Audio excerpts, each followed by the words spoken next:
I am here with the one-man destruction show. Hello. And he is playing this evening at the Halloween Grimoire party. Scary, hence the roar. Now, you are a man. Yes. I'm just one man. You are one man. Yeah. And I've seen you can play probably about 5 instruments at a time. Yeah. 5. A lot of it's percussion, so it's kind of cheating, but you know, we're trying to get through that. Some surgeries needs to be done. Playing 5 instruments at a time, I was wondering if you were capable of patting your head and rubbing your belly at the same time. Is that a request? Yeah. Okay. And there's a foot thing happening as well. I was trying to do something. I don't think you can do it. I was portraying a dog patting its own belly. I imagine it's quite nice to pat yourself on the head and stroke your belly if you're a dog. I don't know, is it? Oh, if you're a dog. It looks. So I kind of did that. It looks good. It looks good. Thanks. That was beautiful. Now, Thanks. speaking of percussion, I hear that you've done a percussioning first. You've done a percussioning first in history, I believe. Oh, what the snare thing? Tell me about it. Well, I think I use like a snare. Well, I sort of strum the guitar and try and be as technical as one can with a stick in between his fingers. But I have a snare there, and I sort of strike the snare as I'm playing. And I hadn't seen anyone do that before. I've seen a couple now, but they don't. Have you got a patent? No, I should have done though, because it's catching on like wildfire. It's I got some friends in the one-man band game that one guy he hits the like a crash cymbal. He's kind of quite fast punk, and he's got the kick drum snare on the feet, so he's just going. So it's quite a cacophony in a good way. And there's another one-man band who uses a floor tom, but I haven't seen the snare. To be honest, when I first started, I hadn't seen any one-man bands except for like Dick Van Dyke in Mary Poppins. And I thought, well, that's a routine that can really go somewhere. Yeah, get a little life back into it. Yeah, I was wondering how it had started. Had you been in a really shit band and thought, actually, you know what, I can do this on my own better? Well, the reviews say all point to yes, but I liked them.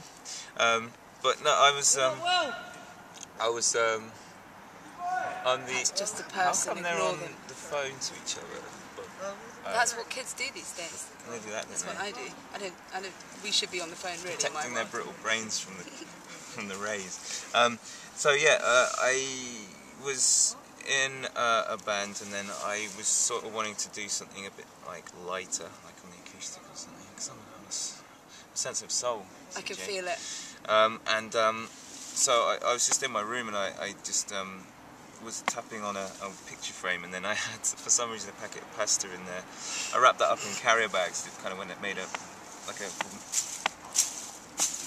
you know, like that kind of... a beat. And then I sort of thought, oh, that's okay. And then I got to band practice early for once, and then lo and behold, I found out that it's the same, like on hi-hat and kick drum.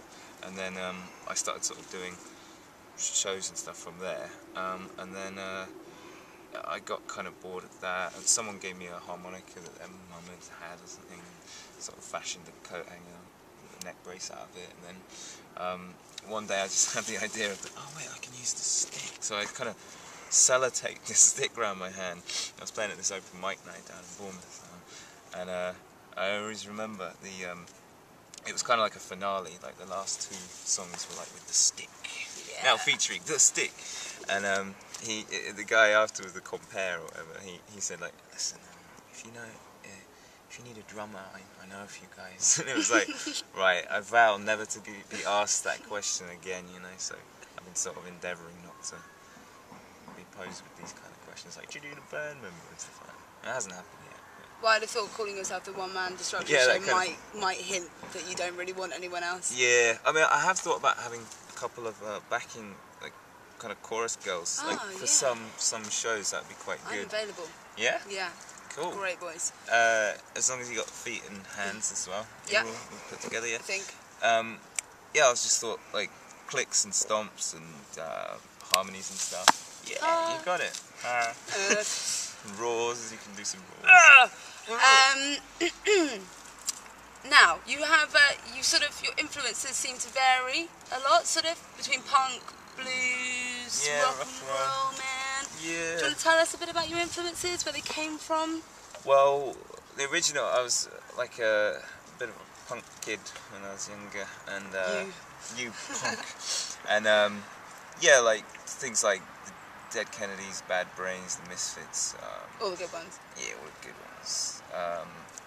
And then I started getting more and more into like rock and roll and stuff. Actually, a good friend of mine, Alex, who I was in a few bands with, he sort of actually made me realise that there was other one-man bands in the world, and I was like really disappointed because I hadn't heard of any, and I was thinking, oh, what's the point? I'm not original. So then, he put me on to people like Hazel Adkins and people like that, like old kind of like. And subsequently learned about like guys like Dr. Ross, who's like more of a blues guy and things like that. And but that didn't really deter me, because I think as long as you don't try and sort of follow this, there's quite a bit of a pattern with one-man bands. It seems that there's a sort of template that people follow. But I kind of wanted to be more about like the song rather than the novelty, because I've got gigs through having this novelty, but. The songs are good. Thanks. I'm witness to those. Oh, thanks. I'm not sure if that's the right expression, but I am witness to those. Thanks. Yeah. So yeah. Anyway, influences started with punk, and then sort of got into like rock and roll. Obviously started with the obvious people like Elvis and people like that, but then going on to like I said, Hazel Adkins and a lot of the old guys. Then sort of 60s stuff like the Sonics and the Trogs and things like that, and then. But then going up to like things like sort of dirty garage stuff, like early John Spencer Blues Explosion, or the Mummies, the Gories, just good simple kind of bands like that, Oblivions, like a lot of good kind of like just simplistic, just raw noise that I like. But then I try and sort of do that, but try and put a bit of melody in it if I can. I'm able to. And then, so that's... I'm a big fan of melody. Yeah. And melody as well. Yeah, and melody. And Melanie. Melanie, she's great. She's love Melanie. I miss her. Source of my inspiration. Mine too. We should write a song together about it. We should. What have you got coming up, other than this evening? I might have a gig tomorrow at a party, but I don't know where it is. Okay. But this will go out after that anyway. But I've got a friend from Brazil that's coming over mid-December, so we're getting some gigs together there. I think I might be able to get him and me a gig with the Subhumans. Hey, awesome! I love those guys. Yes. He lives down in Barnstable now, the lead singer. Really? Yeah. That's amazing.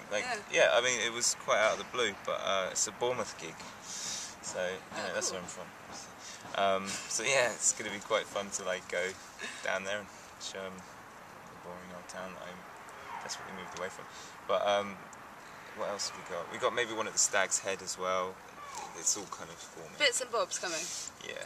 Next year I'm going to plan out like a European tour as well. Killer big time. Killer big time. I like it. And I'm in the middle of mixing like some tracks that I did at a place called Gizzard Studios, which is great. Great place to record if you ever get a chance. Sounds good to me. Let's rock it out, people.